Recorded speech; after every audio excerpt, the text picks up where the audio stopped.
Welcome to Sai simple சமையல். இன்னைக்கு நாம ரசம் எப்படி வைக்கிறதுன்னு பார்க்கலாம்.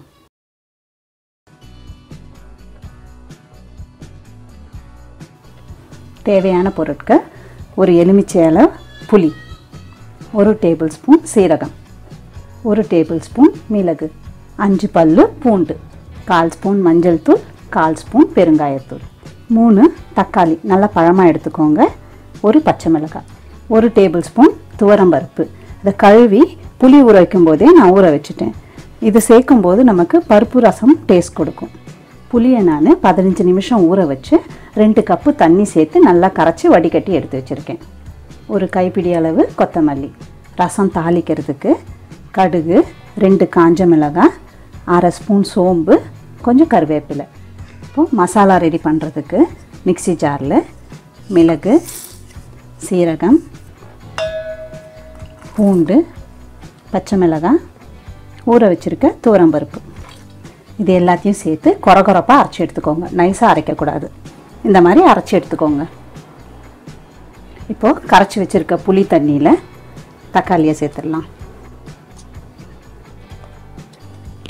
இது கூட 1 டேபிள் ஸ்பூன் உப்பு, மஞ்சள் தூள், 3த்தையும் சேர்த்து நல்லா கரைச்சிருங்க.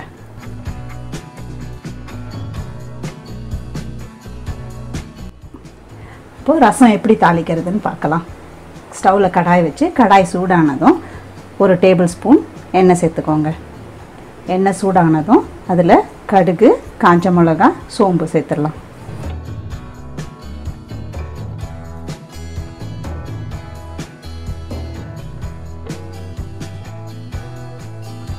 கடுகு பொரிஞ்சதும் பெருங்காயத்தூள், கருவேப்பிலை 2 சேர்த்துருங்க.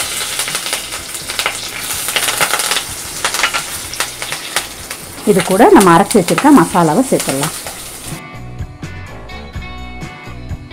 சேர்த்து ஒரு 30 செகண்ட் வதக்குங்க.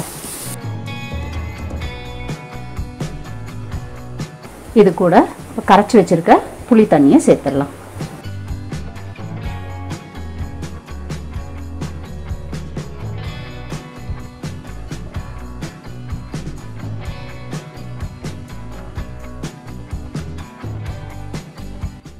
சேர்த்துட்டு ஸ்டவ்வை ஹை ஃப்ளேமில் வச்சு கொதிக்க விடுங்க. ரசம் இப்படி கொதிக்க ஆரம்பித்த உடனே அதில் கொத்தமல்லியை சேர்த்துருங்க. சேர்த்துட்டு 1 கப்பு பச்சை தண்ணி சேர்த்துருங்க. சேர்த்துட்டு ஸ்டவ் ஆஃப் பண்ணிவிடுங்க. சுவையான ரசம் சாப்பிட தயார். ட்ரை பண்ணி பாருங்கள். இந்த வீடியோ பிடிச்சிருந்தா லைக் பண்ணுங்கள், ஷேர் பண்ணுங்கள், சப்ஸ்கிரைப் பண்ணுங்கள். சிம்பிளாக சமைங்க, சுவையாக சாப்பிடுங்க.